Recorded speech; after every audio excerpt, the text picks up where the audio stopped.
साथियों नमस्कार। साथियों, आज के इस वीडियो में मॉड्यूल क्रमांक 2 स्वस्थ विद्यालय परिवेश निर्मित करने के लिए व्यक्तिगत सामाजिक योग्यता विकसित करना के कुछ प्रश्नों को टेस्ट क्रमांक 3 में लिया गया है, जो कि बहुत ही महत्वपूर्ण हैं।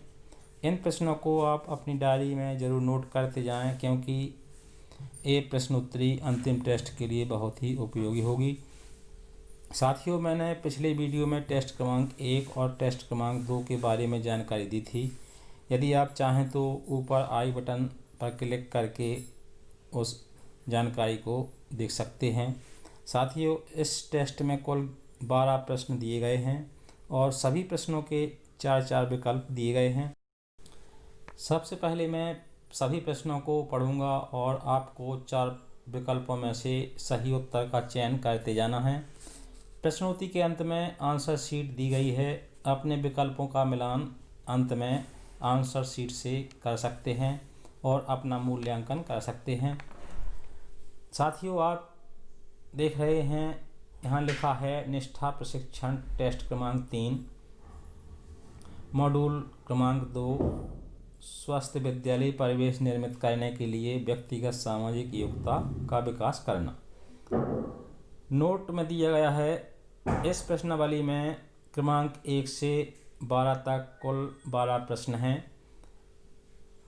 प्रत्येक प्रश्न में 4 विकल्प दिए गए हैं, जिसमें से सही उत्तर चुनना है। सभी प्रश्नों की उत्तरमाला प्रश्नोत्तरी के अंत में दी गई है। साथियों, आपने अभी तक इस चैनल को सब्सक्राइब नहीं किया है तो उसे सब्सक्राइब अवश्य कर लें और बेल आइकन को प्रेस करके ऑल पर सेलेक्ट कर लें। इससे हमारे आने वाले सभी महत्वपूर्ण वीडियो का नोटिफिकेशन मिलता रहेगा। तो चलिए साथियों, अब पहुंचते हैं प्रश्न क्रमांक 1 पर। प्रश्न क्रमांक 1 में दिया गया है, पाठ्यक्रम सामग्री के 3 भाग हैं, जिसके हिस्से हैं। ए है परिप्रेक्ष्य लेने के बारे में समझना, और बी है व्यक्तिगत सामाजिक गुणों को समझना, और सी है स्कूल के अवसर जहां व्यक्तिगत सामाजिक गुणों का पोषण किया जाता है, और सीखने सिखाने वालों को समझना, और डी है उपरोक्त सभी। इनमें से एक उत्तर सही है। आप उत्तर का चयन करके एक कागज़ में लिखते जाएं। अंत में उसका मिलान कीजिएगा और अपना स्वमूल्यांकन कीजिएगा। अब चलते हैं प्रश्न क्रमांक 2 पर।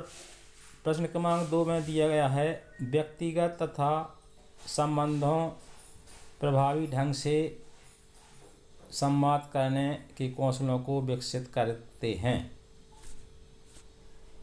इसमें पहला है, दुनिया में हम बातचीत के लिए कई अवसरों से घिरे हुए हैं, और बी है विद्यार्थियों के समग्र विकास को सुनिश्चित करने में महत्वपूर्ण भूमिका निभाते हैं, और सी है परिवार के सदस्यों में मित्रता बढ़ाते हैं, और डी है उपरोक्त में से कोई नहीं। साथियों, आपको सही विकल्प का चयन कर लेना है। अब चलते हैं प्रश्न क्रमांक 3 पर। प्रश्न क्रमांक 3 में दिया गया है, विद्यार्थियों की अधिगम प्रक्रिया में भावनाएं एक महत्वपूर्ण भूमिका निभाती हैं, जैसे ए है उनके जीवन के पहलुओं में, बी है विद्यार्थी जीवन में पूर्वाग्रह रखने में, और सी है उनका शिक्षा की ओर क्या दृष्टिकोण है और वे क्या सीखते हैं, और डी है सकारात्मक कक्षा वातावरण को बढ़ाने के लिए। साथियों, इसका भी सही विकल्प का चयन कर लें। अब चलते हैं प्रश्न क्रमांक 4 की ओर। प्रश्न क्रमांक 4 में दिया गया है, सभी शिक्षकों को इन क्षेत्रों का अवलोकन करने की आवश्यकता है। इसमें भी 4 कथन दिए गए हैं। ए है शिक्षण अधिगम सामग्री प्रक्रियाओं के माध्यम से पाठ्यक्रम का पढ़ाएं, और बी है कक्षाओं का वातावरण स्वच्छ बनाएं, और सी है मध्याह्न भोजन की गुणवत्ता पर ध्यान देना, और डी है उपरोक्त सभी। इसके उत्तर को भी नोट कर लें। अब चलते हैं प्रश्न क्रमांक 5 की ओर। प्रश्न क्रमांक 5 में दिया गया है, शिक्षार्थियों की विभिन्न शैक्षिक, व्यक्तिगत और सामाजिक भावनात्मक ज़रूरतों से परिचित होते हैं ताकि वे इन आवश्यकताओं को पूरा कर सकें। पहला विकल्प है विद्यालय में लोगों के साथ समायोजन करना, और बी है अपने कार्यों की जिम्मेदारी लेना, विशेष रूप से शिक्षा संबंधी, और सी है आत्म छवि और आत्मसम्मान का विकास करना, और डी है उपरोक्त सभी। इसके भी उत्तर को नोट कर लें। अब बढ़ते हैं प्रश्न क्रमांक 6 की ओर। प्रश्न क्रमांक 6 में दिया गया है, संवेदनशीलता का अर्थ है, ए है दूसरों के प्रति सम्मान और करुणा दिखाना, और बी है दृष्टिकोण जानना, और सी है व्यक्तिगत और सामाजिक गुणवत्ता, और डी है सभी। साथियों, इसका भी उत्तर नोट कर लें। अब चलते हैं प्रश्न क्रमांक 7 की ओर। प्रश्न क्रमांक 7 में दिया गया है, छात्रों के लिए शिक्षकों को कक्षा के वातावरण में सकारात्मक को बढ़ावा देने की आवश्यकता है ताकि छात्र अनुभव कर सकें। ए है समस्याओं के अनुरूप होना, बी है सुरक्षित और स्वीकृत, सी है एकांत वातावरण, और डी है देखने योग्य। इसका भी सही उत्तर का चयन कर लें। अब चलते हैं प्रश्न क्रमांक 8 की ओर।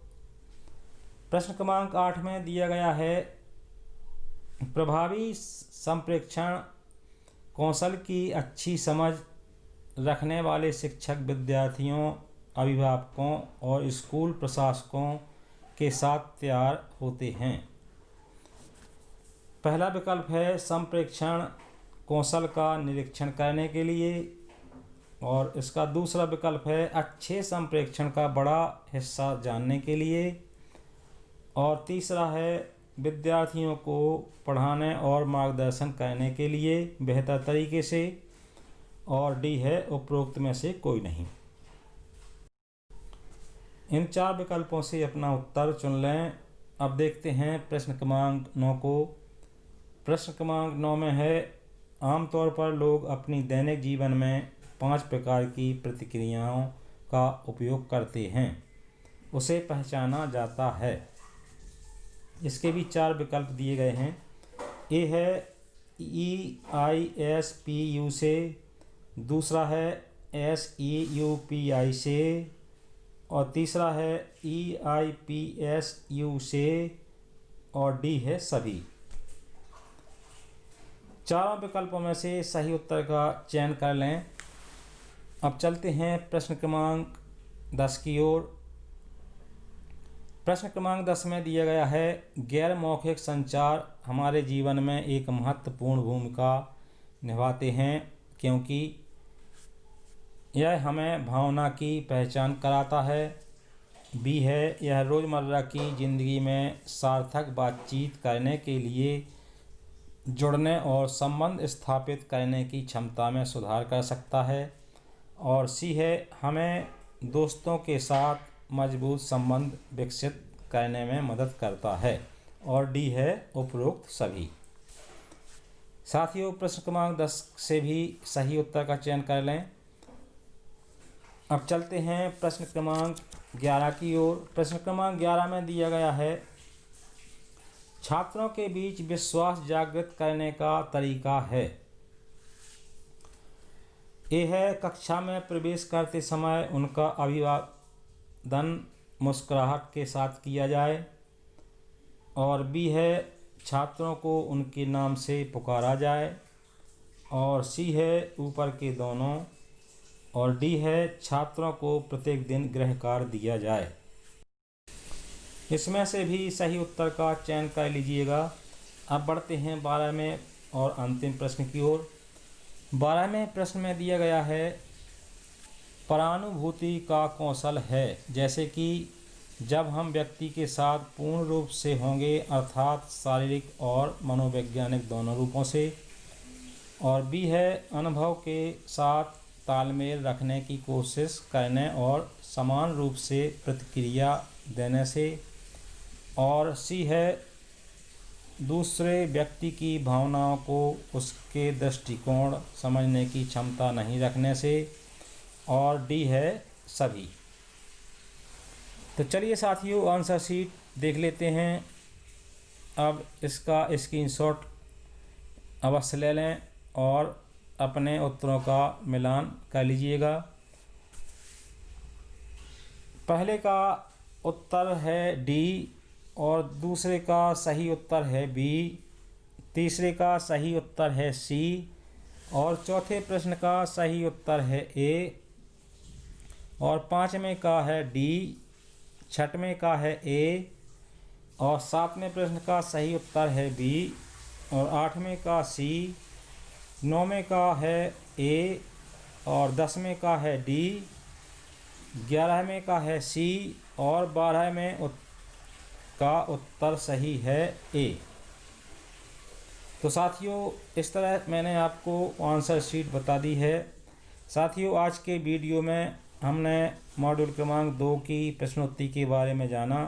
अगले वीडियो में मॉड्यूल क्रमांक 3 की प्रश्नोत्तरी लेकर आपको अवगत कराऊंगा। जानकारी पसंद आई हो तो लाइक और शेयर अवश्य कर दें और चैनल को भी सब्सक्राइब कर दें। धन्यवाद। जय हिंद।